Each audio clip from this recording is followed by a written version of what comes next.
Good morning guys. Ay, gabi na pala. Sorry naman. Anong oras na ba? 11:13 na pala ako nagising. Alauna na pala ng madaling araw ngayon. Grabe, tinatamad ako. Katatapos ko lang magkape at tumae din ako. Sumakit kasi yung tiyan ko eh. Tara na maglaba. Yan, nagset nga pala ako ng camera dyan para makita ko kung paano ako lumakad. Say hi! Yan. Uunahin ko muna yung aking mga damit bago dun sa boyfriend ko. Kaunti nga lang pala ito kasi 2 days lang yung pinasok ko gawa ng Chinese New Year. Yan, binanlawan ko muna.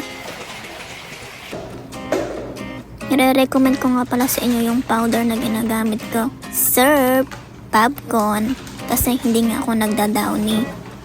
Kasi mabango yan after kung maglaba. Bili na rin kayo sa RJ. Mura lang yan. Surf with popcorn. At nalaglag pa nga yung color safe ko.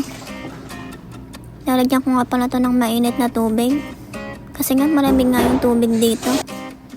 Masakit sa kamay pa nagkukusot. Ayan na nga, tapos na nga ako maglaba. Punta na ako dito sa laundry area para mag-spinner. At ayan nga, dito nga ako nagsampay. Hindi na pala ako nag-dryer. Kasi nga maninipis lang naman yung mga damit ko. Ayan, pakending-kending ka na naman. Wala naman music, pero nasayaw ka pa din. At eto nga, tapos na nga ako. Nilabhan ko naman yung sa boyfriend ko. Kinusot ko nga pala yan. Hindi pwede kasing i-washing gawa ng mga panlakad. Ang lalaki ng mga damit. Nasugatan ata yung kamay ko. At ayan nga, sinampay ko na nga rin. Bawal din yun i-dryer kasi nga papangit daw. Mga panlakad kasi yung t-shirt at short. O siya, hanggang dito na lang. Bye! Thank you for watching!